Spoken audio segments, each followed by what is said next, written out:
There is one mistake that you don't want to make when it comes to improvising over chords, because that's going to hold you back when it comes to understanding and hearing the chord progressions that you want to play over. And this is especially true for dominant chords. It sort of goes back to this joke or anecdote about Mozart driving his father crazy by playing something like this.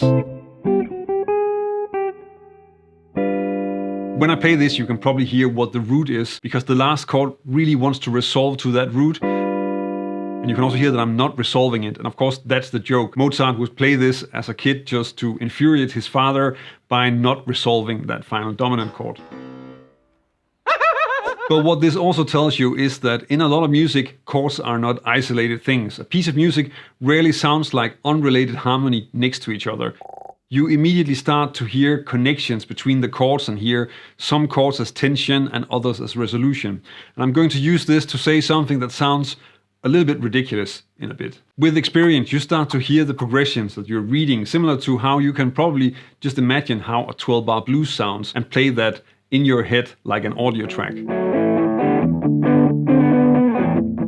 So what you really want to avoid is that you just look at the chord symbol and ignore everything else. To compare this to language, if you're reading the words of a sentence but only focus on how each word is spelled, then you ignore what is actually being said in the sentence. And if you think about it, then probably the important thing about a sentence is the meaning of what is being said. You also have to remember that you could actually use other words to say the same thing as well.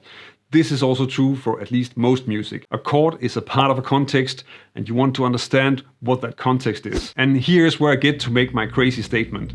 Not all dominant chords are dominant. But throughout this video, you'll see how this maybe is not that crazy. Let's start with the strongest connection or resolution that we have in tonal harmony. A dominant resolving to a tonic, so 5-1. By resolving, then I mean that the chord on the 5th note of the scale resolves to the root chord. This is also what I used in the intro, but there I didn't resolve it, and you could really hear how it wanted to resolve because it's a very strong connection. You have two main variations. The 5 chord is either in a major or in a minor key, where a major dominant will have a 13th and a 9th. And the minor version is usually the dominant coming from the harmonic minor scale with a flat 9 and a flat 13.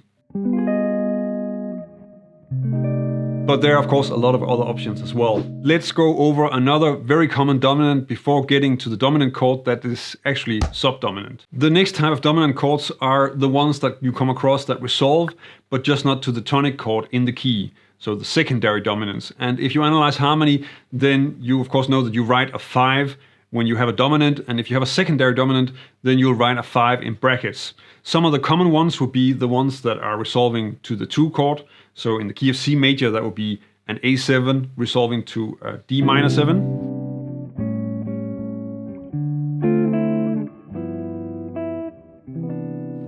Or the 5 of 5, a D7 resolving to a G7.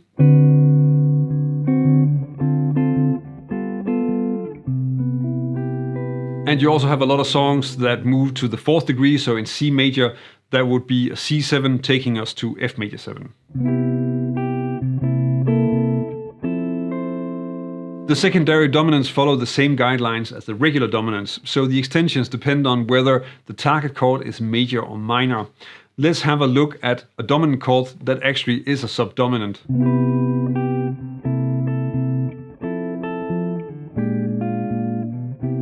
In this example, you hear a C7 resolving to F major 7, which is just a secondary dominant, but the B flat 7 resolving to C major 7 is not working as a dominant. It's not resolving in the same way that we normally expect dominants to work, because then it would be resolving to an E flat major or an E flat minor chord. In this case, the B flat 7 is a subdominant chord. In fact, it's just an F minor 6 with another bass note. You can hear how this progression moves in exactly the same way.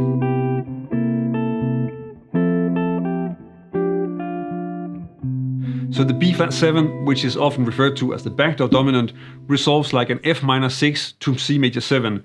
And in that way, it's a subdominant chord. It's a minor subdominant, and in this case, it's a subdominant that we borrowed from C minor, and we're using it in C major. In terms of improvising, then mostly you would play this as a Lydian dominant, which means that on a B flat 7, you're using F melodic minor. So again, you have this connection to the 4 minor sound in the key. When you have a dominant chord that resolves by moving down a half step, then this is referred to as a tritone substitution. And in fact, this is really just the dominant that you would expect to see there in a disguise. I'm going to show you how that works in a bit.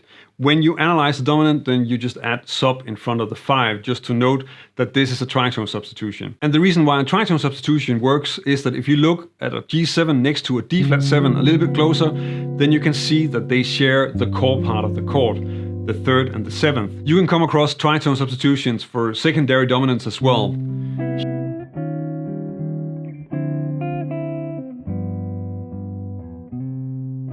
Here, E flat 7 is a tritone substitute for A7, the secondary dominant taking us to the D minor 7, the 2 in the scale. So the tritone substitution still has a dominant function, which is not the case for the next type of dominant. This type of dominant chord is probably one of the most complicated ones that I know. The most famous example of this chord is probably in Out of Nowhere, where you have this progression.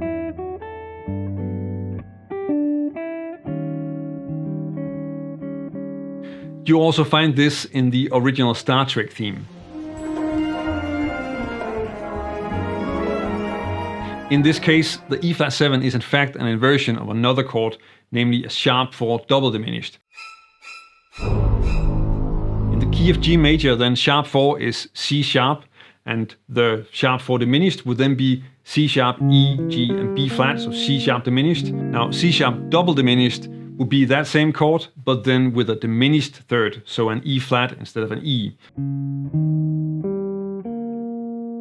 And actually this is enharmonic with an E flat 7, it's just an inversion. And in this case we're actually playing with the E flat in the bass to get that E flat 7 resolving back to G. There is another way of describing this where you focus on it being a minor subdominant and then end up calling it a German augmented 6th chord. I call it sharp 4 because I think that really describes the sound a lot better, and it also links it to some other chords in the key, which I think is really useful when you're improvising over it. Besides Out of Nowhere, you see this chord in Angel Eyes and My Foolish Heart, but it's not terribly common in jazz. When you improvise over this, then usually you play it as a Lydian dominant, but it's often also turned into a 2-5, which is also very common in Out of Nowhere, giving you this progression.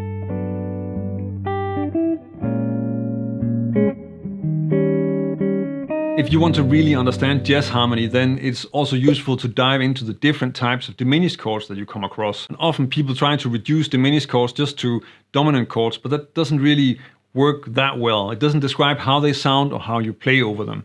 This video will give you another approach to that.